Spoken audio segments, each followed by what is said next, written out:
Salut à tous, c'est Récap de film.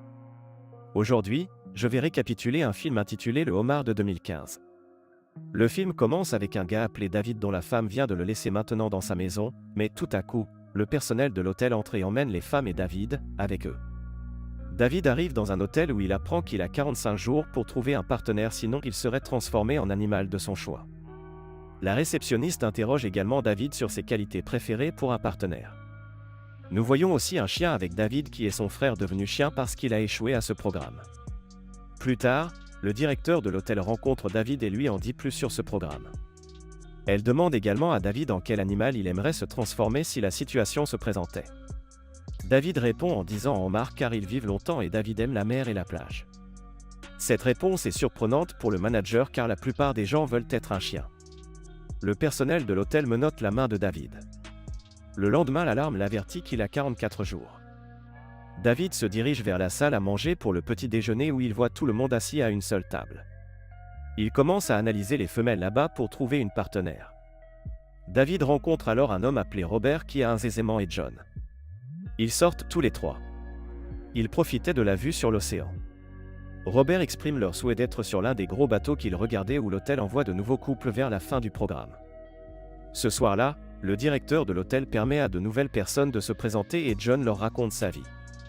Il raconte comment son père a quitté sa mère pour une autre femme, ce qui a conduit sa mère à se transformer en loup. Maintenant, elle est dans le zoo où John visite souvent mais il ne peut pas la différencier des autres loups. Un jour, il entra pour embrasser sa mère mais les loups l'ont attaqué. Un loup qui ne l'a pas attaqué était sa mère. De plus, l'attaque est ce qui l'a amené à perdre sa jambe. Plus tard, à la soirée dansante, David trouve une femme avec qui danser qui saigne du nez sur sa chemise.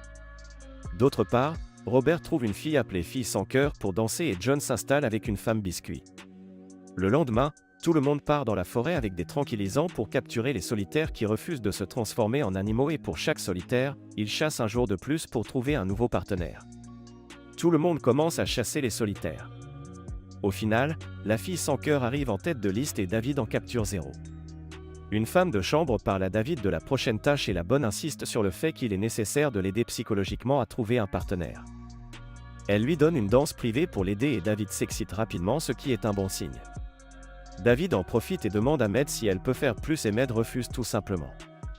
D'autre part, le directeur de l'hôtel brûle Robert pour masturbation qui est interdite dans l'hôtel. Le personnel de l'hôtel brûle la main de Robert avec un grille-pain en guise de punition.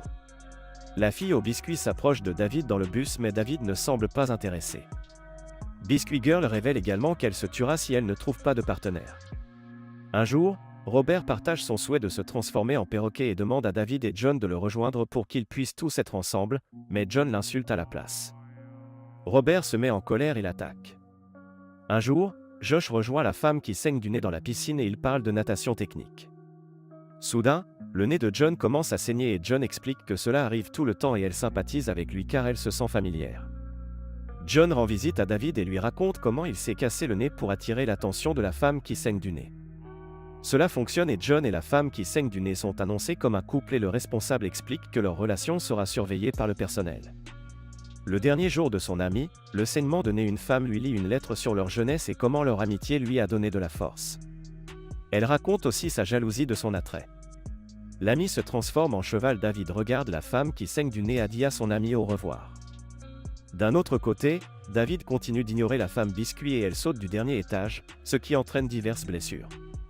David essaie d'obtenir la femme sans cœur attention en disant qu'il souhaite que la femme au biscuit souffre avant de mourir pour montrer qu'il est aussi sans cœur.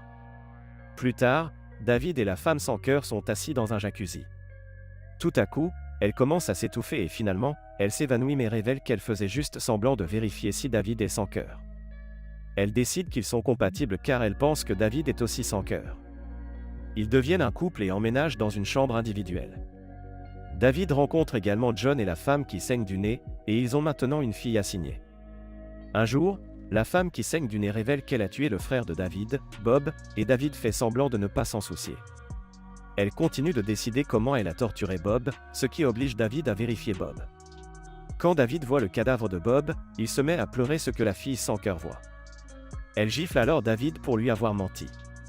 Une femme sans cœur emmène David au bureau du directeur pour le dénoncer et la punition pour avoir menti pour entrer dans une relation et d'être transformé en animal. Soudain, David attaque la femme sans cœur et commence à courir. Elle le poursuit. Lorsque la femme sans cœur passe devant elle, la femme de chambre incite David, qui se cachait dans une pièce, à lui tirer dessus avec un tranquillisant. Il l'emmène ensuite dans la salle de transformation. David tire sur la bonne pour qu'elle ne soit pas suspectée. David transforme alors une femme sans cœur en animal. David court alors dans la forêt pour se cacher et trouve bientôt d'autres solitaires, dont le chef qui dit à David que la romance est interdite dans leur groupe. Le chef forme alors tout le monde à se protéger et David est en nouveau dans cette lutte. Un membre est coincé dans un piège et le chef refuse de l'aider, ce qui montre la nature du groupe. David développe également un intérêt secret pour une femme myope parce que David est également myope. Un jour, Robert retrouve David dans les bois. Robert l'insulte pour ce qu'il a fait aux femmes sans cœur. David dit à Robert qu'elle a tué son frère. Robert parle à David de John qui se dirige déjà vers le yacht pour la dernière étape de son procès relationnel. Robert demande à David de revenir mais David dit que ce n'est plus possible. Robert explique qu'il ne lui reste plus que 2 jours, il doit donc traquer David. Soudain, la femme myope arrive et pointe Robert à la jambe permettant à David de saisir son arme et de lui tirer dessus. La femme myope lui dit aussi de garder ce secret. De l'autre côté, il est révélé que la femme de chambre qui a aidé David est un agent secret du groupe de Launay et rencontre le chef. Elle lui donne le matériel nécessaire et lui dit que cela pourrait être sa dernière mission. Le lendemain, David et une fille myope se font passer pour mari et femme pour infiltrer la ville avec le patron. Au centre commercial, un garde arrive et demande à David de montrer son certificat de mariage. Soudain la myope arrive et embrasse David pour convaincre le garde. David la remercie et lui révèle qu'il est myope. Le lendemain, le retour dans les bois. David et la femme myope se rapprochent alors qu'ils commencent à passer plus de temps ensemble. Le chef solitaire annonce un raid de nuit. Sur le yacht, John et sa famille étaient en train de dîner lorsque David entre et révèle que John faisait semblant de saigner du nez pour attirer son attention. Une femme qui saigne du nez refuse d'y croire et soudain sa fille attrape un couteau. John se met en colère et met David dehors. D'autre part, le chef solitaire capture le directeur de l'hôtel et son mari et elle demande au mari s'il aime sa femme. Le mari dit non et le chef lui demande de lui tirer dessus. Mais l'arme était vide et le chef les laisse tranquilles après s'être assuré qu'ils se détestent. David et une myope se rapprochent et s'embrassent. Un jour, la bonne trouve le journal de la myope dans lequel elle évoquait son intention de s'enfuir avec David. La femme de chambre le montre au chef et ils emmènent tous les deux une femme myope en ville et lui disent qu'ils vont faire soigner son œil, mais à la place, ils l'aveuglent. Lorsque David découvre que le chef l'a aveuglé, il lui tend une embuscade et la laisse dans une tombe pour se faire tuer par des chiens. David et la femme aveugle courent vers la ville et vers un restaurant. David se dirige vers la salle de bain avec un couteau, prêt à s'aveugler pour que lui et la femme aveugle aient à nouveau quelque chose en commun. C'est ainsi que le film se termine. Veuillez aimer et vous abonner et commenter si vous avez aimé ce film. Merci encore d'avoir regardé et à la prochaine fois.